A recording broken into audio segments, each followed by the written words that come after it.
Welcome to the family with Hackmaster Ralph W. Basham, MD. And Andy Barnard. Mo. Definitely. Catherine's still at home, setting up the move from one house to another. So I think she's coming. I think he is coming in tomorrow, though. I think. But I'm not sure.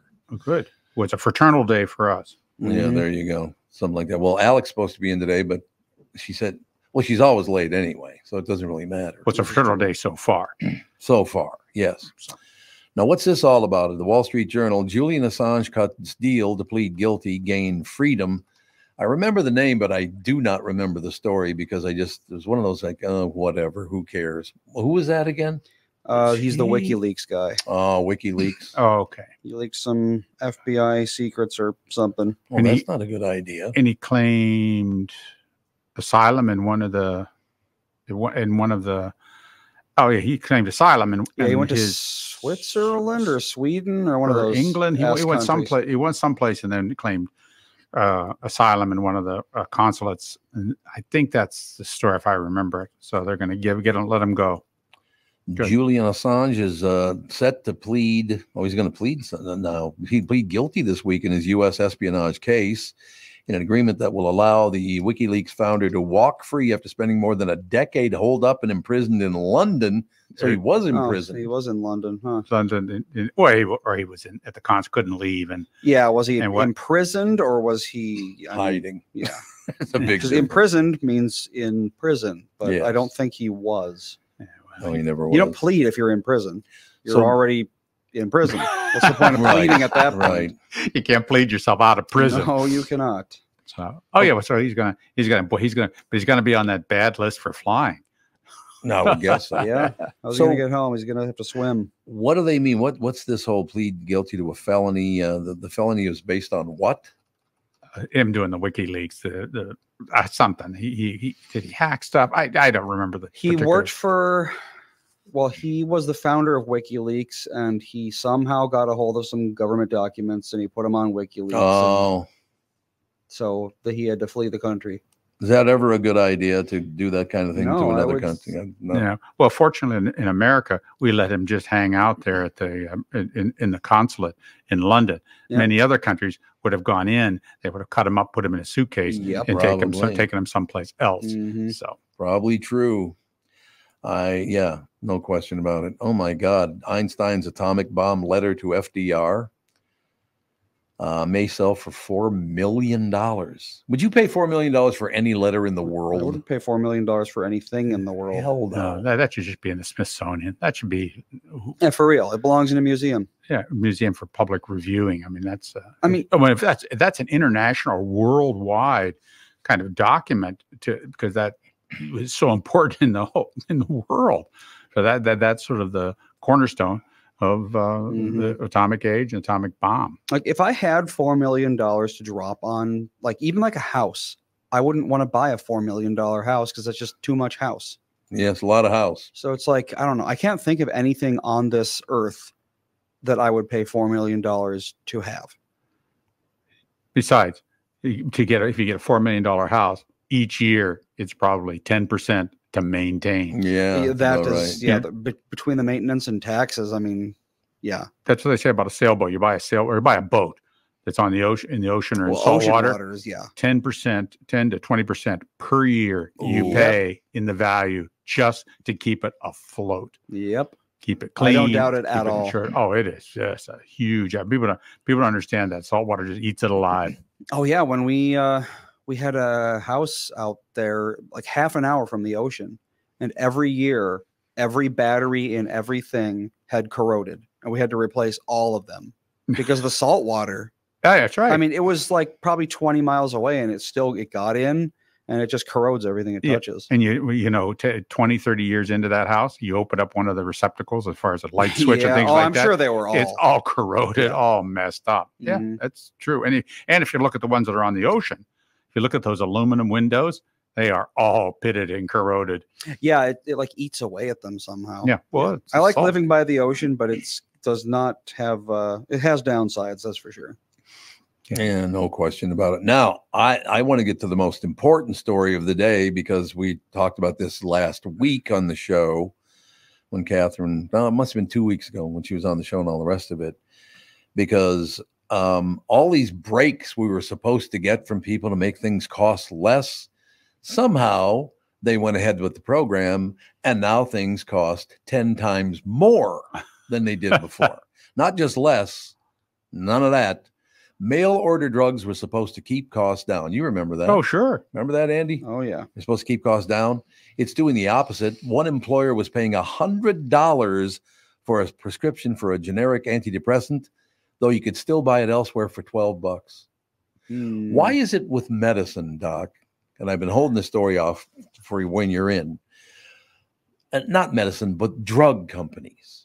They always find a way to scam people out of more money, promising it'll cost less money. Yeah, they always do that. Yeah, well, that was the promise. It was the promise that it would cost less online. But then they got people online, and people, once you get stuff online, it's sort of an automated kind of system. And then they just jack the price up, and you don't really notice it unless you're following your credit card statement very carefully. So that, I think that's the scam that they're running there. But in medicine is, you know, people are always trying to make a buck, and everybody wants to be well. Just look at the people who wanted Laetrile in the 70s, 80s. It was a magic cure for cancer, man. People went anywhere to try to get their Laetrile, and you know, just because they want to be well.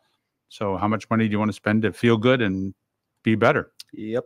Who's that family again that got nailed for billions of dollars for their drug scams? That was a drug scam for OxyContin. Yeah, who was that? Sacklers. Sacklers, yeah. Sacklers. But in that case, OxyContin is cheap and it works.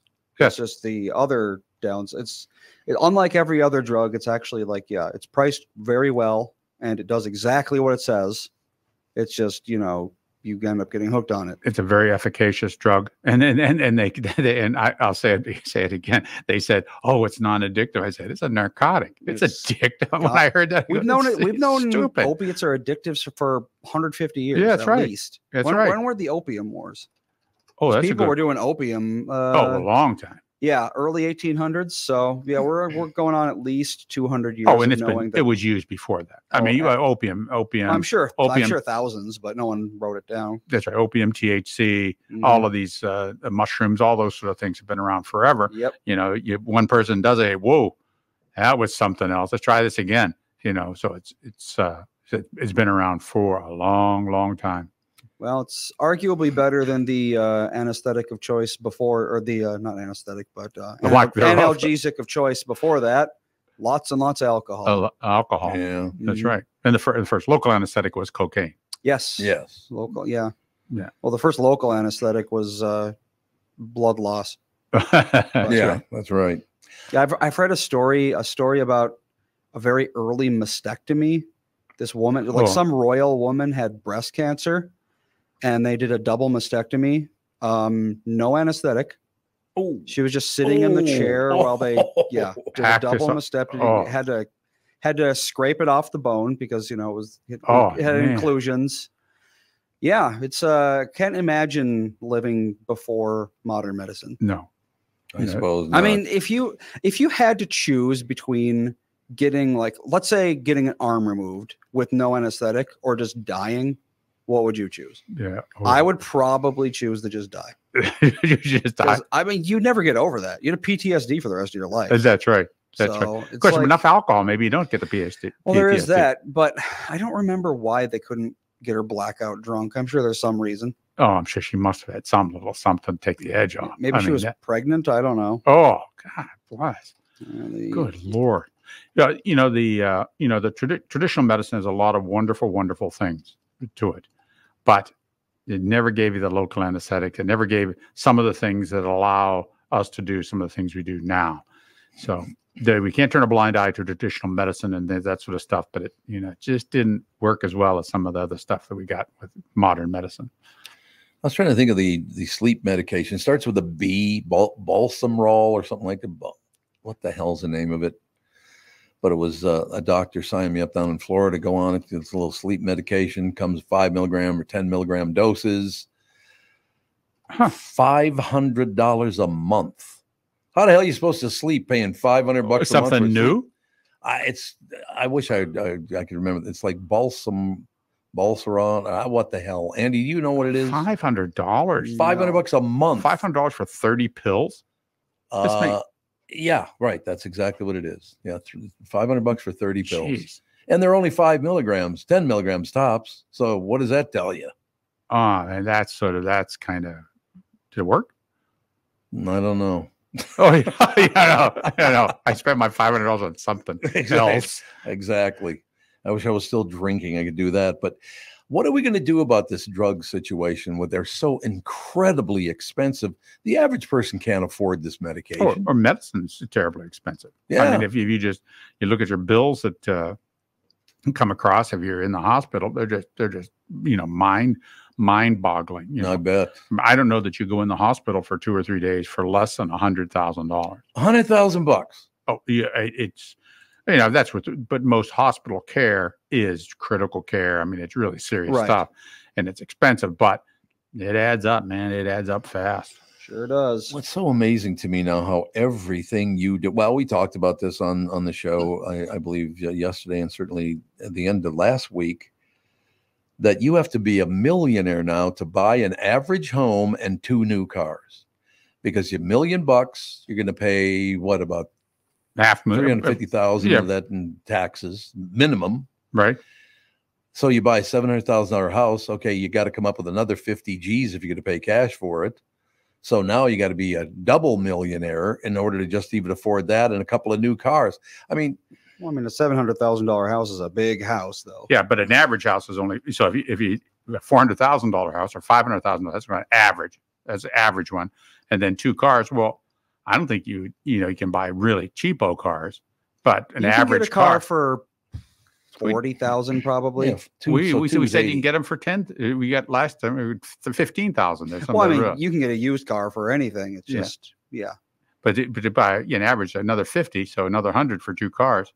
I mean, you're right there. And once you pay your taxes, yeah, unbelievable. It just, everything is so incredibly expensive now.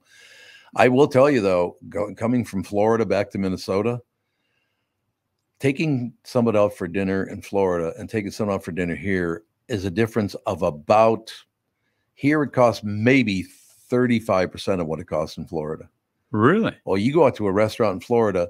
Well, a couple of times, Kath and I took a couple of friends out for dinner. Well, Alan Miller and his lovely wife. We took them out for dinner. 4 of us. I think there were 3 glasses of wine. The bill was $1,000. $1,000 to go to dinner for 4 people. For 4 people. And this is pretty standard, kind of like steakhouse kind of thing. It was a steakhouse. Yes. Yeah. Wow. Who the hell can afford? The average person can't afford that. No. What the hell? So is the world just? I suppose it's aimed at people to make a lot of money, because if you're going to have a restaurant, you're going to want people to make a lot of money. Of course, Florida does have the retirees, those disposable income. Yep. They got, exactly. that's what a lot of people from the city, New York City, they're used to these high prices. Yeah. So that's a good point. You can kind of see how that would play out. Huh?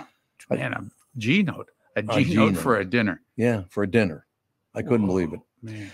I love this headline because his name came up earlier this morning. Atlanta debate puts spotlight on Georgia, where Trump has the edge. We're talking to Kristen Bird about it today. She's decided that she's going to get me on the Hollywood Walk of Fame radio division. Okay, great. That's all I need. That'd be way far east where the hookers hang out. No, it's gonna be that's right in front of the Capitol Records Tower. I guess. Oh yeah, spot open where I used to work. Oh yeah, well, you fit in right. Oh, you fit in right there. Yeah. But she pointed out all the Walk of Fame, the whole thing, because it goes on and on and on. I didn't even know how many stars there are, but there's a ton of them. Oh, right? Sure. There's 1 star on the Walk of Fame that gets vandalized every night. OJ. Nope, it's not OJ, but he's on the Walk of Fame. You're right about that. Sure. It's not OJ. Every night they clean it up, and every next day it gets vandalized yet again. Whose star is it, Andy? It's got to be Trump. You got it, Donald Trump.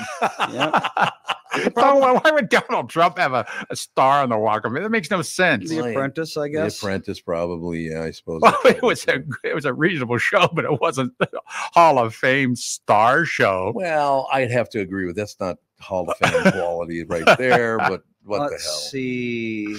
There's his entry on walkoffame.com. Miss Universe, The Apprentice, Trump Entertainment. There you go. Well, he bought Miss Universe. I mean, that's still, no, he shouldn't be on the Walk of Fame. I mean, come on. No, well, he was in Home Alone too, though. So. Yeah, well, there you go. But I mean, there are different divisions. I didn't even know there was a radio division of the Walk of Fame. No, and he may be in a different division as well. I mean, I'd be a different division, producer, owner, who knows? Who knows? But it's so great that there's one star that gets attacked every night, and Andy knew exactly who it would be, Donald Trump. Boy, when they hate him, don't they? Yeah, they sure do. Well, here's a list of stars on the Walk of Fame. 20 surprising stars on the Walk of Fame. Oh, good. Yeah, this ought to be good. Like number 1, the Apollo 11 mission. What? Is that real? Is that a Apollo person 11 or mission? Walk of Fame. I want to make sure this isn't like a joke article or no, something. maybe, yeah. They get a good idea. No, it's real. So Apollo 11 has a star on the Walk of Fame. It's got a plaque with Neil Armstrong, Edwin Aldrin, Michael Collins. Yeah, they're all very famous. That is true. Oh, but it's like they're not Hollywood stars. No, but it was on TV in the middle, and everybody watched it. I mean, that was a big live show. Okay, how about this one? The Chevy Suburban. What is on the Walk of Fame? Chevy Suburban. Let me just verify. Yep, because it was in 1,700 films. The Chevy Suburban has a star on the Walk of Fame. That's hilarious. So there you go. The star doesn't mean anything. Yeah, it's a purchase. It's a purchased item, I believe. $75,000 it costs. Some of these are like Big Bird and Kermit. How's that surprising? There's some of those recognizable figures. Yeah, sure. Very, very true. The Harlem Globetrotters. Harlem Globetrotters. I would like that. I used to love the Harlem Globetrotters. Yeah. That's a good show. That's a sweet show. They do a wonderful job, and a lot to be said for them. I agree. You always get a kick out of it. I don't know if I could go to one of the games and sit through it, but when you see it, it's good. It's fun to see. Most of the rest of these are not at all surprising, but yeah, the Chevy Suburban and the Apollo 11 mission were pretty interesting. Just give me a few more. Who else you got? Let's see. Hugh Hefner, Lassie, Magic Johnson, Mickey Mouse, Muhammad Ali, the Munchkins from The Wizard of Oz. The Munchkins are on there. Okay. We're out to see the wizard. Musso and Frank. That's a restaurant. That's right there. Yeah, 2019. Musso and Frank got a great restaurant. But it's been in Ocean's 11, Mad Men, Once Upon a Time in Hollywood. So. And where is that's in LA? It's in LA. It's right by the Capitol Records Tower. Okay, it's over there. It's right over there. So the one that just came up this morning, as a matter of fact, is the first time Catherine and your mom and I went to that restaurant. She mistakenly ordered a 10-pound lobster. Oh. And even 40 years ago, it was like $500, but it's inedible. You can't eat a lobster that big. It's, I guess, as hard as a rock. Yeah, it's big lobsters are very old lobsters. Yeah, very old lobsters are very tough lobsters. Yeah, that's very true. There's a reason that the average lifespan of a cow is like 6 months or something like that. But one of the great things about Musso and Frank, the first time we went there with your mother, as we were going in, two guys were carrying Rod Stewart out. Oh, you said I heard that. They were helping him out. No, they were helping him out. Helping him. Where are they carrying? Because he couldn't move. I have a question for you guys. It kind of ties in this Atlanta debate, put spotlight on Georgia, where Trump has the edge. That's a lead story in the Wall Street Journal this morning. And I just have a question for you about all this stuff.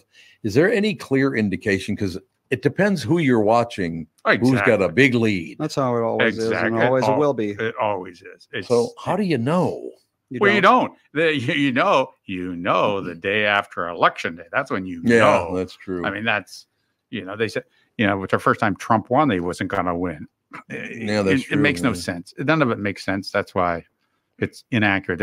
They're trying to just, of course if you're watching CNN, most of the viewership do not want to hear that Trump has a razor's edge lead. Yeah. No, they want to hear, Trump's losing. Biden has a lead. Well, of course they want to hear that. And that's what they want to say. I mean, they're manufacturing this sort of stuff. And they'll go through as many polls as they can to find the one that says, oh, Biden has a lead. And Fox does the same thing. And no one Fox wants to does hear, the oh, same thing. Biden has a lead. No, they want to say Trump. But it's no, what they've been saying on Fox is, oh, Biden has a razor thin lead. You know, it's just, I don't know. So I have a question for you about this because, you know, and it just in the life that I've had and all the rest of it, I've met a lot of people, no question. I had lunch with Donald Trump just about 5-6 years ago now, I guess it was. And he was president. Yeah, he was the president of the United States. Okay. He was the president of the United States at the time. And he invited me to lunch. Mike Lindell and I went. And here's what I understand. He's nothing like that in person. Why does he blow himself up so big? Is that because he was on The Apprentice and it made him very famous? Well, that's a really good point. Why would you do that? And you wonder if people in person or presidents in person are not like the president you see no question up front. No question. You know, is that a lot like entertainment where they are a character whenever they're in front of the camera, whenever they're in public as the president. So they have a character called the president that they act as. Yeah. It might be. Yep. I think you're right. Well, I'll give you another example. I never met him in person, but I talked to, who the hell was it that I talked to? Oh, Jimmy Carter. Okay. He was president of the United States. I talked to him on the phone, and he's one of the nicest people you'd ever want to talk to. Just a very, very nice guy. Yeah. But for some reason, history has framed him as a bumbling idiot. And he's not. He wasn't at all. No. He is not. It's like Gerald Ford was. He wasn't that clumsy. He was clumsy. That's right. Whatever history paints a president as, was Kennedy always catting around with the women? I don't know. No, just in the White House pool. But other than that, in the White House pool.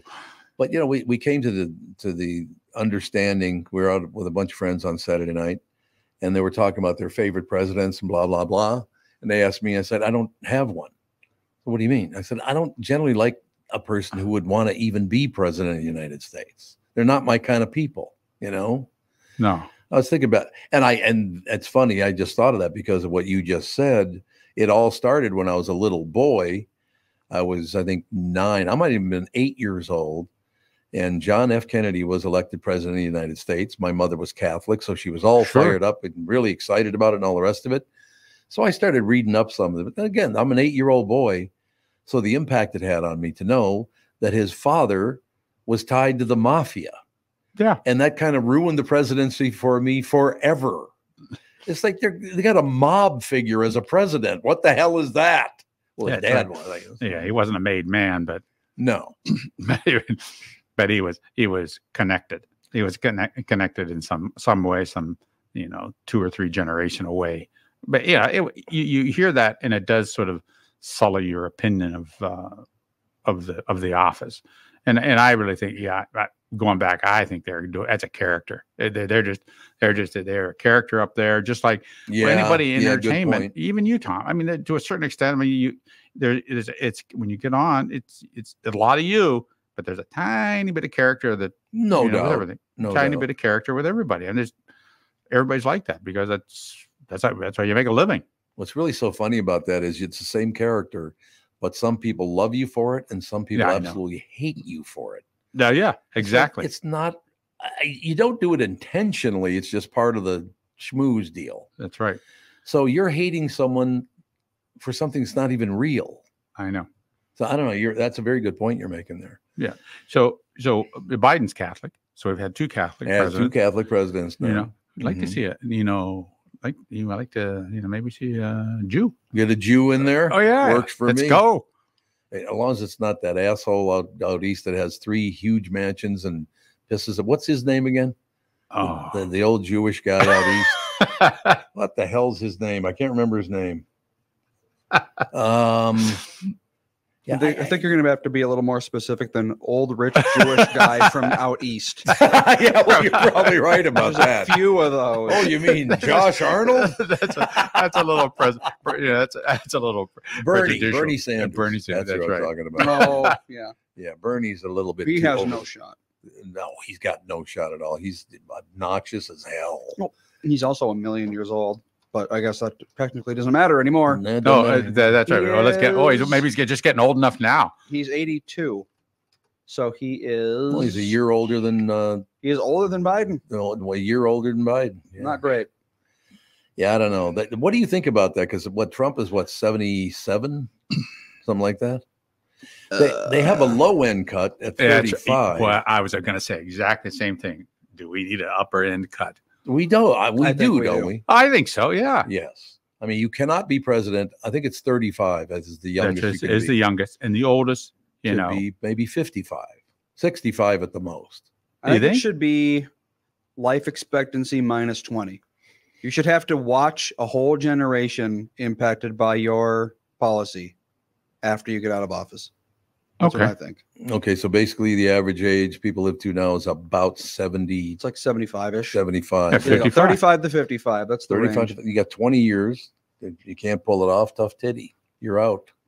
Oh boy, that would freshen things up. I think. It would. And I'm going to have to do it because this is getting, as time has gone by, it's gotten older and older and older. What's the problem is people that old don't care about the future. That's correct. Because very good point. I mean, Trump and Biden aren't going to be around in 20 years. They're probably not even going to be around in 10 years, statistically. Yeah, maybe not. Yeah. So it's like, what the hell do they care if they set policies in motion that wreck the country in 20 years? They're going to be gone. They're not going to care. I know. They should have to live with the future that they create. Yeah, but they don't really live with it. No one. That's true. They're on insulated the hill from or everything. in Washington D.C., live with the future. I mean, they're always insulated. They insulate themselves. They're all multimillionaires. Yeah, yeah. That is also true. And if they're not multimillionaires when they're elected, they are when they leave. Well, they're all becoming billionaires now. My God. Yeah, and I contend that all of them they got them a little Swiss bank account that no one knows about. Well, there's a lot of. Yep. Buying favor. Oh, well, and it may not take much, but someone, a rich group in the world, they give them a call and say, hey, we got some policies we want you to think about here. What we're going to do is we're going to put like $1 billion in this Swiss bank account for you. Why don't you just give some thought to this? I mean, because it can be as much money. A lot of these places have as much money as you can imagine. All over the world, there are people all over the world would have as much money as you can imagine. They can, cough up a little, 500 million, 20 million. Hey, gee, that's in this Swiss bank account. Here's that number. Just give some thought whenever you're voting. Well, I mean, here's a list of presidents by net worth. So, we always think of Jimmy Carter as this like humble peanut farmer. Mm-hmm. He peaked out at $9 million. That's pretty good. That's not bad. Gerald Ford, he peaked out at $9 million as well. Oh, he did. So there you go. 9 million. Jerry and Jimmy, both $9 million. But the last time we had a president worth less than $1 million was Harry Truman. Oh, is that right? It was Truman. Wow. Yes, it has been 70 years. Remember, he wanted to move the White House down to Key West. No, did he? That'd be a horrible place for the White House. He wanted the White House to be in Key West, Florida. I was like, okay. He wanted to decorate it with parrots. That was good enough for Ernest Hemingway. It's good enough for me. Yeah. That's all I know. Oh, certainly. Barack Obama's a billionaire now, isn't he, Andy? I think. Well, they list his net worth as $48 million. Now, today? That's his peak, apparently. 48 million? I'm not buying that because he's got homes that are. He's got that's his personal peak net worth, though. And what does that mean? Well, that not what he made as be president. Including what his wife is worth or what his children is worth, the extended family. Yeah, I don't know. Bank accounts under the name Barack Obama. Yeah, Obama me. Well, we talked about this yesterday, and I won't say his full name, but he very famous clothing line out of Minnesota. Mm-hmm. I've known the guy for 40 years. I knew him before he even started the company. It's now worth $16 billion. Yeah, sometimes you never know. Wow. That's not too bad, is it? Well, how about this? George Washington was the second most valuable president we've ever had. Oh, yeah. He owned a lot of land. $700 million. Back in the day? No, adjusted for inflation. Oh, I was going to say, back in the day, I don't think $700 million existed on Earth. It probably didn't. You're right about that. Thomas Jefferson was super rich. Teddy Roosevelt was too. Huh. Oh, the Roosevelts. Yeah, absolutely. How about Franklin Delano? FDR. FDR. Let's see. Where are you? There you are. 79 million. Oh, he did okay. So pretty much every president for the past 70 years has done very well for themselves. Yeah. But Trump's net worth is bigger than number 2 by a factor of 10. So. Oh, is it really? Yeah. So who's number 2? George Washington. Oh, in Washington is 2, 700 Yep. million. Oh yeah. So yeah, because Trump's worth billions, isn't he? Yes, yes, he is. How many billion? They say 7. $7 billion. Mm-hmm. Man, Pretty good. that's Not hard to bad. belight. Almost as much as Tim Lammers. Tim Lammers is packing the huge heat. Yes, I am. No, wait a second. I don't get it. Why is Trump peddling? What the hell is he peddling on the commercials to raise money for his campaign if he's worth $7 billion? I know. Well, are you allowed to spend your personal money on a campaign? I don't know if that. Sure. If you can you? I thought so. I have no idea. I wonder. Timmy Lammer is brought to you by Bradshaw and Bryant Personal Injury Lawyers, seeking justice for the injured. Contact Bradshaw and Bryant at MinnesotaPersonalInjury.com. That's MinnesotaPersonalInjury.com. Timmy. So you're talking about rich politicians. Yes. You know, which is the words are synonymous now. Whatever happened to serving the public and being the public's humble servant? Serving my ass. Well, the median net worth in Congress is $1 million. 1 million's median? And that's Congress, so that includes the House. Yes. A net worth, because these people, they don't get paid a lot of money from even the president is what, 400 grand or something? Yes. If that. I think it is 400. They somehow have a lot of money. Well, the tables that they sit at, they're very high, so there's a lot of room for people to pass money underneath. Andy, how much is Nancy Pelosi's family worth? Wasn't her father? He was the governor of Maryland, or he was the mayor of Baltimore or something. Huh? Yeah, I thought the family was from California. No, she's from Baltimore originally. I like this. Nancy Pelosi's estimated net worth is $114,662,521. It's really specific. They got a real-time tally going on her net worth. Wait, it went down $1. The most precise estimate I've ever read, I think. 160 million, huh? No, 100. Well, people say about 120 million. 120, which is, I mean, that's a lot of money. Still a lot of money for your husband to get attacked. Yeah. Well, just so people know, and again, I feel that this is worth repeating, that I'm not on anybody's side. This is the way I feel about all these people. I know. They all have this thing going. You know, where does the money come from? Why aren't they forced to disclose all of this? I'm sure that I don't know, do they? They got to disclose where this money comes from, don't they? Or is that too delving too much into their?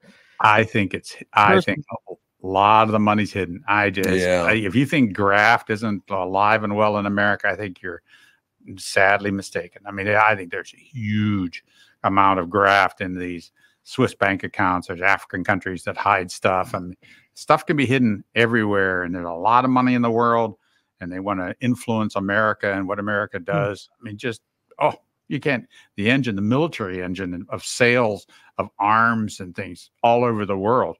Yeah, come on. We like to buy some of this stuff, but I know you don't like to sell it, but here's $2 or $3 million. Don't you give some thought to that? And maybe you vote our way, kind of thing. You said a word, words, which actually is the name of a movie title. I'm getting somewhere with this, Tom. I know you'll appreciate this. Okay. All the money in the world was a movie, the famous movie, or infamous, depending on your point of view, where Kevin Spacey played J. Paul Getty. Oh, he was replaced by Christopher Plummer. However, and Tom, you turned me on to this series, the late, great Donald Sutherland as J. Paul Getty. And I don't know what the name of that series. That was a mini series, but talk about how Donald Sutherland epitomized evil. Oh God, yes, he was J. Paul Getty in that, and just goes to show you how incredible of an actor that guy was. Oh my God! And J. Paul Getty was in oil, yeah, or was he in railroads? Both. I think it was oil. Yeah, well, he probably had his fingers in Getty oil. It was Getty Oil. Yes. And who was the head of Standard Oil? Was that? Oh man. God, I can't remember, but I can't. Rockefeller. Rockefellers were Standard Oil. Carnegie was Steel, and then our own who's what's his name? The guy the Burlington Northern, the Burlington Northern owner. He was one of the railroad guys. He was a Minnesota guy. Wisconsin guy. Wisconsin guy. Okay. Well, Getty was a Minnesota guy. Yeah, Getty was born in Minneapolis anyway. I don't know how long he lived here. Is it true that the men's club downtown Minneapolis was his house when he lived here? Huh. That's what they say. Is that it's a mansion? There's no question about that. Huh. Would you look and see, Andy, the men's club in downtown Minneapolis? Well, while you're doing that, I have to tell a quick side story about Donald Sutherland. And I only discovered this last week, and I wrote about it for Forbes because it's a money story. And when Donald Sutherland, so John Landis directed Animal House. And he had Belushi, big Saturday Night Live star and guy coming into his own and stuff. But Universal Pictures wanted a star in there along with Belushi. So Landis considered himself a flunky on the set of Kelly's Heroes, and he met Donald Sutherland, became friendly with him, actually babysat Kiefer Sutherland. Really? Yes. So Landis was friendly with Donald Sutherland. So he calls Donald. He says, "Hey, Universal needs a star for this movie I'm doing called Animal House. Can you do it?" And he says, "Yes, I will do it, but you need to pay me up front." It's like, okay, we can get that managed. Well, as it turns out, they offered him upfront money or 2% of the gross. Donald Sutherland took $25,000 up front. Oh, no. Man. He lost $14 million. Oh, God. How about that for a money deal right there? Well, yeah, the only one that would have been worse would have been Caddyshack, I think, was the only Oh, my God. Well, but, look, Sutherland, he did okay. Could you imagine having that follow you around if your career went in a tank after that? I mean, but again, now Landis himself estimated it to be 20 million, and I don't know how they figure that stuff out, but 14 million, 20 million at that point, who cares? It's a lot of money. What an interesting story that was. I'd never heard of that, and Sutherland himself talked about it in 2017. I read it in a Variety piece. So yeah, it is true. It's not one of those made up Hollywood tales, but can you imagine that? It kind of just goes to show you that back then, I mean, now you see these salaries for money and salaries for movies, I should say, and they're outlandish, but I would imagine you're not living paycheck to paycheck, but it's not, they weren't making nearly as much. No. As the stars. Same with football players, same with all professional sports back then. Yep. Our friend, the Philly Dog. I mean, how many Vikings, worked jobs in the off season because they weren't getting paid anything? Baseball, when I was a kid, you see Bob Allison worked at a car lot in the wintertime. Really? Yeah. Yeah. So, I mean, I think that maybe explains, and again, I would love to read more about this, but I think that probably explains the mindset of a guy like Donald Sutherland, who says, hey, man, I want, and how much was 25 grand in 1978? I mean, it's, significantly more now, but nothing near to 14 million. But he's thinking 2% of the gross. Animal House, who's going to see this? And next thing you know, at the movie, I think Lifetime made 141 million, which seems low, but in today's dollars, it's a lot more. Yes. Yep. So yeah, he lost out on that one. Oh well. Still did just fine. So when are we going to say, hey, maybe we're paying our entertainers too much? Well, at what point are we going to say, maybe these people should kick back into maybe they should get like I have a 1.8% tax I have to pay on everything that I collect to help with MinCare that goes into the MinCare fund to help indigent healthcare. Maybe these guys should kick back in for some healthcare or some such thing like that. I don't know. 5%. And you hope that somehow they do, and they're just not making a big deal about it, that they're donating a lot of their money or whatever. But, we talked about this recently. It might have been on the morning podcast last week about the fact that now I lost my train of thought. Oh, it's like, okay, so if the actors don't get it, the studios get it. If the athletes don't get it, the owners get it. So these guys are looking at it like a fair distribution.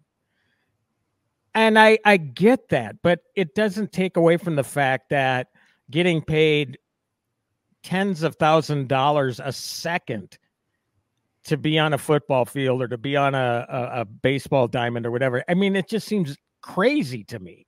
Right. So, because, the other thing is they're probably not making the money from the actual games. It's all the merchandising and all that stuff. So I don't know. I don't know what the answer is, Ralph. I mean, I would love to see it that they don't get paid as much, but then again, who's going to keep it? They should get paid. They just should, they should kick back in. Maybe they should get taxed. They are getting taxed, but maybe they should have. It's a lot. It's just a lot of money to be entertainers. I wonder how much they do get taxed. The Aces, each of the Aces in the Las Vegas Aces, the women's basketball team there, the publicity arm in Las Vegas is going to give each one of them $100,000 for their contribution to the city, to the entertainment in the city, and drawing tourists to the city. So, it seems like a lot of money flowing to entertainers, whereas we have, maybe they should kick back, 15% to policemen, to teachers, to some of the others who don't get paid, because I think those jobs are key to having a solid society as opposed to entertainment. Right? Well, or you can do a thing like, and I do believe I mentioned this too. And that's one of the many reasons my dad loved James Gandolfini. But when Gandolfini got his big raise in The Sopranos, he distributed it amongst his co-workers. He did, yeah. And I know there are other people that give money to like the crew and stuff who really don't make any money. So I think that hopefully there's that sort of thing going on too, but how many stand-up guys are there like that? Otherwise, I mean, and you've had kids in Hollywood. Did you have two children that worked in Hollywood? Did they, I'm sure they understand how it's structured with, the agent gets so much, a publicist. I mean, that's right. 25% goes to agent. So 25% went to, 15% went to the agent, 10% to the manager, or vice versa, something like that. And then they got the rest. But since they were underage, there were the Jackie Coogan laws, so they everything had to go in a irrevocable trust. So they would have that money when they came of age. But still, they're still making. They still got paid a lot for what they did. I mean, a lot for going in and just saying a few lines on camera. Now, yes, they had a skill set. It wasn't like digging a ditch or working in a steel mill. No, it wasn't like that. That's just it. I was at a junket one time, and I was went on behalf of Bill Carlson, who is my mentor in the business, and a lot of his buddies were there. He knew from every week, so I got to know them. And one guy's just kind of pacing around. This is a journalist now, and I said, "So how you doing?" You look bored. He says, "Hey man, better than standing in front of a drill press." I mean, there you go. He knew, even doing what he does and making significantly, much less than the people he's interviewing, he knows that he's in a privileged position, because you're right. I mean, this is what I mean. what you do work is real work, Ralph, but I don't consider what I do real work. I mean, it's a fun job to have. I don't even consider it a job, but you know, people in entertainment, for the most part, it isn't real work. Yeah. High school with money is what they call Hollywood. You know, I worked in the dog food. I worked in a dog food plant, and I worked in the steel mill in Pittsburgh. And man, that is hard manual labor. What I do now is it's just part of the trades. Part of the trades is what I'm in, and it's you know, the work I do. And every time I think of how stressful it can be at times, you know, I go, you know, it's better than working in that steel mill. I'll tell you that, better than working in the mill. I interviewed Patrick Stewart one time, and he said that he admitted, he says, what I do isn't work. He says, I grew up, you know, poor, and I mixed concrete by hand. Oh, I've done that. I've done that with my dad. Oh, that's rough work. Concrete's heavy. So, you know, there's guys like him. There's guys like Kenneth Branagh. I mean, they grew up and they worked. You know, so, you know, and they have the proper perspective on it. Yeah. So, but there are some that are just oblivious to it too. And all the people that support the talent, all the people that support the talent really work hard. I mean, all the grips, all of the cameramen. I mean, those I watched them, and they worked hard. You know, they were in a union. They had some good benefits, but still, man, they worked hard. It was not like you know, it was like working in the mill, just the same. And they were the ones that bared the brunt of the strike, too, of the strikes last summer. That's right. They're the ones that really got screwed. They're the, you know, there were writers complaining about losing houses. Well, I can guarantee you, months before they did, those other people were desperately. Yeah, they were hungry. Oh, like God. Food hungry. Oh, yeah. It's a business. People don't realize that. They just think of movies as, oh, the big star and the big screen and whatever, but it's a movie business. It's a television business, and it takes so many there's so many moving parts to keep that business going, and people don't realize how people suffer when you're in a laborer job in that industry. Yeah. Well, the way I'm talking, it's sort of like such liberal talk. You know, there's some herbal tea around here. You know, I'm getting more and more liberal. Equity and pay. Well, it's true in that industry. I mean, if you get actors preaching that, they better well be looking out for the people on the crew and everybody else on set. They better be. I hope they are.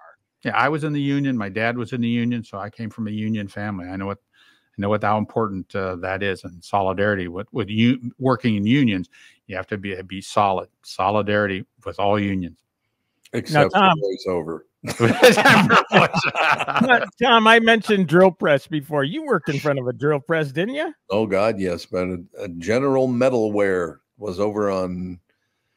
Oh, God. I was trying to think of where the hell it was. Just north of Broadway on Central Avenue. So that would have been, I don't know, a few years. The Ideal Diner was right down the block, I remember. There's nothing in the lot now. They tore the building down. But that was the building. Oh, my God, it was wonderful. Because one of my first days there, my first week at General Metalware, Mark Merrow's got me the job over there. And there was a guy from, I think he was Serbian. I think he was from Serbia. He had the big accent and everything. You couldn't really understand what the hell he was saying. But we sit down for lunch, and he was all excited. He wanted to make an announcement. And he literally was serious about this. He said he went to the doctor, and he was very, very pleased because the doctor told him he was a cute alcoholic. But he thought and cute were two words. There you go. Lost in translation. I'm a cute alcoholic. Oh, man. Like he's proud of being an alcoholic because he's cute. Well, I guess so. Yeah, that's exactly what it was. Acute. Put the words acute. God, that was a hell of a job there. That was something working at How long did he last after that if he was a cute alcoholic? Yeah, you know.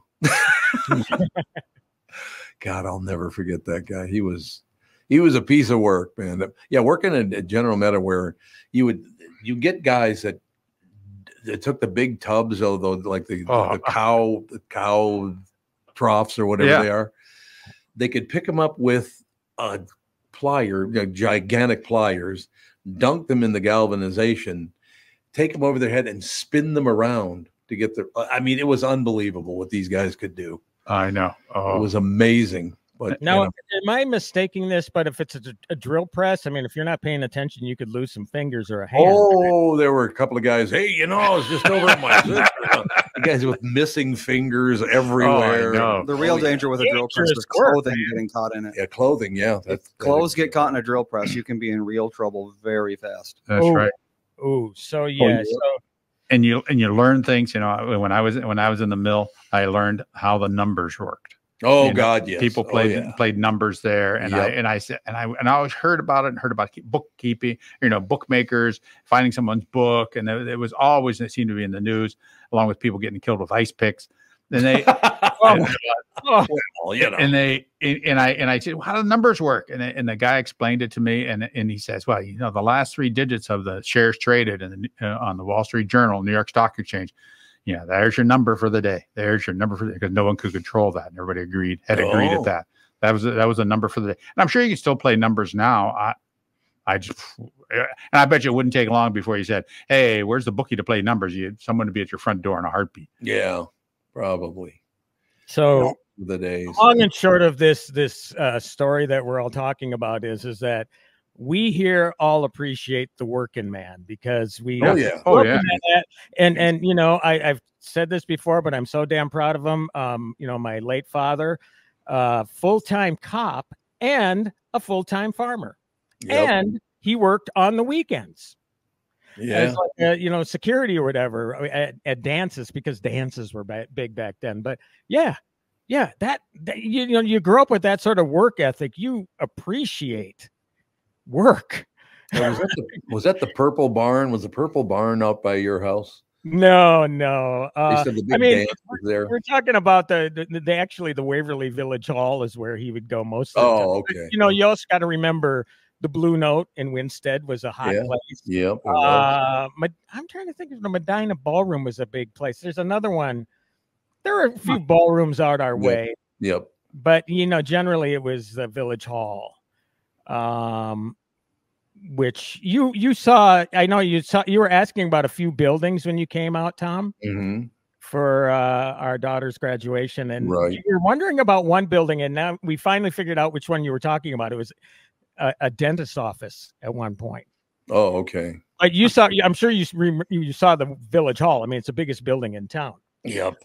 Yeah. So So anyway, long and short of it is the guy worked. And to this day, I maintain the reason he lived so long, because police officers generally don't. I mean, I'm talking about health-wise, stress, heart attacks, all that kind of stuff, was because he had the opportunity to be a farmer and blow off all that steam. Yeah, that's right. Oh, if you've ever been on a farm and been recruited to work and do farm work, it's never ending. There is always something hardcore to do, whether it's going to be a fence, whether it's going to be a tractor to fix, something to pick, something to clean, something to put up. I can't tell you how many nights in the middle of the night we got up because the steers got out and they were running on the road. Yeah. I mean, it was a regular thing. I mean, probably at least a couple times a month. Or 105 degrees. Chase them down. 105 degrees, and they're combining oats, and there's chaff and oats with those, and they're augering them up, and you're shoveling them in this barn, this attic of a barn. It's about 110 because of the sun and everything, and you are just shoveling them. And it's all over you, itch all over. The work is unbelievable, and the odors sometimes unbelievable as a farmer. Yeah, and when I say that he blew off steam, I mean, it was just taking his mind away from all that. So in being out in the open air and being on a tractor and all that kind of stuff, I really honestly believe that kept him around. He was 87, which again, I mean, by the time my dad died, I mean, so many of his fellow deputies, et cetera, died a lot younger, man. I mean, it's really sad. And it wasn't unusual for, him to lose a colleague because of a heart attack, and some of them very young. And I was around when it happened, man. And it's just tragic. It is. So yeah. So, but yeah, that's work. I realized from the time I grew up, I was a little boy, I knew what work was, at least seeing my dad and doing stuff on the farm. Now, again, I had other brothers that did a lot more than I did. So, because he kind of drifted away from it more as I got older. So by the time I graduated, and he sold or rented out the acreage after a time too. But, most of my life, he was doing it. All right, Timmy, we're going to talk to you later in a week. Yeah, on Friday, Kevin Costner's movie's coming out. Oh, God. That Western, 3 hours long. Why do they do that? I hate that. And it's part 1. Part 2's coming later this summer. Okay. What's it based on? It's about the Old West. It's called Horizon, an American saga. So and talk about another guy. He invested a lot of his own money in this one. Oh, I hope it works out for him. All right, Timmy Lammer is brought to you by Bradshaw and Bryan, personal injury lawyers seeking justice for the injured. Contact Bradshaw and Bryan at minnesotapersonalinjury.com. Timmy, thank you, sir. We'll talk to you later in the week. See you, Tom, Andy, Ralph. Good talking to you guys. Care. See you. Absolutely. Nice talking to you, too. Any closing words, gentlemen? No, just, I'm just, still entertainers get paid too much. I mean, that just always kind of bugs me. I understand. Taylor Swift got enough money, so. Well, she's only a billionaire at about 25 years old? She has enough private planes, Yeah, it's ridiculous how much she has. And that's the person that would buy, Andy, to your point, that's the person who would buy, a $10,000 house in 5 different countries, because what else are they going to do with their money? Yeah. Yep. True. All right. That's going to do it. Talk to you tomorrow. Bye. Bye-bye.